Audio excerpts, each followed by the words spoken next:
Well, how's it going? I heard you say, so how is it going? It's going great, we're having a great week so far. It's a great week of preparation, and everyone's really locked in and focused on what we need to do and in order to finish out the season strong. So no complaints from me. Do you watch things like the college football playoff selection show last night? Yes, I saw it last night, and of course, like sometimes you don't even have to watch it. You can just get on Twitter or Instagram or anything like that, and you can see reactions of people, the results, the outcomes. So I just get it from Twitter and other things like that. You surprised you're number one? No, I mean we're lucky enough to have stayed that same spot all year, and we just got to keep playing like we have been, and we'll be, hopefully we stay there. As a player, how important is it to be able to control your own fate, your own road ahead? Oh, absolutely. I mean, just you don't want to put your own fate into the hands of a committee. Like if you can stay undefeated, obviously that's what you want to do, because if you're 10-0 and you win the SEC and you win all of your games, then no one can deny you that number one spot, and that's a great feeling just to know you're in your own driver's seat and you don't have to leave it up to some people on that committee.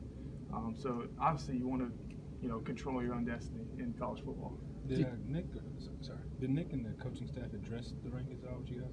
No, I mean no one really talks about it here. I mean we all know we're number one right now, but we just put our nose to the grindstone. We work hard every day. We're just trying to not slip up, and really just do what we can do to get back to that same spot we were last year. What do you think this? You guys getting in the red zone, sometimes getting the touchdowns is an issue. Is there an issue there? What happens, do you think, when you get to the 20-yard line? I don't think it's so much of a certain issue. I think it's just simply just not executing. I mean, we know what we have to do. We work on it all the time in practice. It's just sometimes things just don't go your own way in the red zone, and defense gets tighter. You have less room to work. It's just the red zone's a hard place to score. I mean, as you all know, and we just got to keep working and get better at it, and we'll get it fixed. It was pretty obvious the offense, or Lane was trying to kind of open up the passing game this last game. How do you feel that did? It seemed like there were quite a few passes around the line of scrimmage and not so many maybe downfield. We have such a wide array of different passes and plays that we can pick from. It's really hard to just kind of focus on one thing, like you said, passing downfield. Jalen's such a good quarterback that we can do a lot of different things, whether it be running screens or throwing the short passes on the line of scrimmage to airing it out. So we're really just trying to make it more comfortable for him, and really just kind of instill his confidence more and more, and just really just broadening his horizon so we can just become a more complete team and a more complete offense.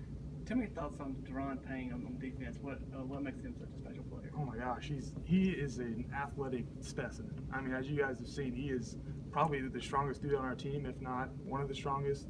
I mean, he's just, his quick twitch, his explosion, his power is something that I've never seen, out of a D lineman, especially for being how young he is. Like, I think he's younger than me, and that's just, for him to be that strong and that fast and that just a complete player at, just being a sophomore is incredible. So obviously, and he's a great leader on our defense too, which is something that people don't talk about a whole lot, but he's a great leader.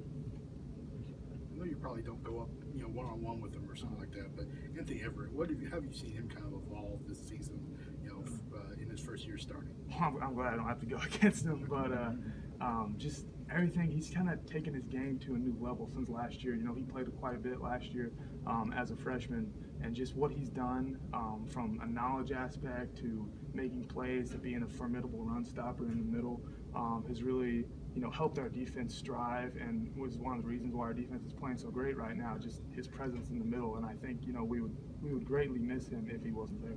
How much confidence does having a running back like Josh Jacobs that can kind of make people miss or break tackles, how much does that give you? If you miss a block, he's going to beat the guy anyways? It gives you great confidence, just to see that it's not so much that I have to, pancake a guy. I just have to get in the way just so he can make a cut, or he can, run past the guy, because he's such a elusive, shifty back that, and they all are, but, as you saw with Josh's run where he, cut twice and made two guys miss, when he went down to the 5, that just really highlighted how explosive and how quick he really is, and how he's just scratching the surface of what, how great of a player he's going to be if he keeps developing. Is that vision weird to see from a freshman? Oh yeah, absolutely. I mean, that vision is weird to see from anybody, I think, especially from a freshman.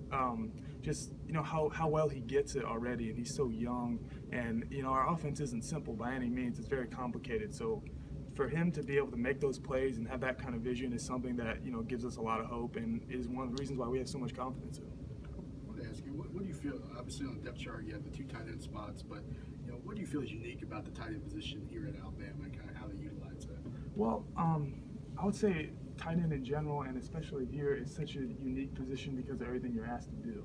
Especially here, we're doing everything from pass blocking to run blocking to blocking in space, blocking on the edge, to running deep routes, running short routes, being asked to play on the goal line. I say, and then another thing is just having an overall knowledge of the playbook. Because not only do we have to know all the receiving routes, we have to know the line calls, we have to know where exactly the run's going to go, because it's a very technical position, and not only do you have to be a tackle, but you also have to be a wide receiver. So I would say just a combination of those 2 skills makes it really unique. Couple more. You guys don't really pay attention to awards, but J.K. Scott kind of got left off of the Ray Guy Award. Did you guys talk to him about that, or is there a little bit of fuss in the locker room about that? I saw some stuff over Twitter and things like that, but I mean, obviously he's a very deserving punter. I mean, I think he's the best punter in the country.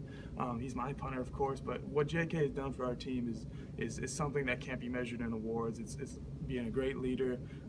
He's a great man, and he just kickstarts our special teams. As you guys have seen, he launches the ball, and that is. Even if he might not get an award, what he means to our team is you can't put a price on. You talk about the tight end position. What has Coach Cristobal brought to that? Helping y'all individually, after dealing with the offensive line for so many years. Just overall a better understanding of how to block. Because I mean, in high school, I played in a spread offense, so I mean I knew how to block, but just all the techniques, where to put your hat, your feet, your hands. That's something that I didn't really know too well until I got here, and he really started teaching us. So just kind of teaching us more, of an offensive lineman mentality in all of our blocks. And I think that's really helped us become a better blocking unit. And he knows quite a bit in the passing game too. And just all the things that he's taught us has really helped us evolve as a unit. Thanks, Al. Thanks. Thanks, Al.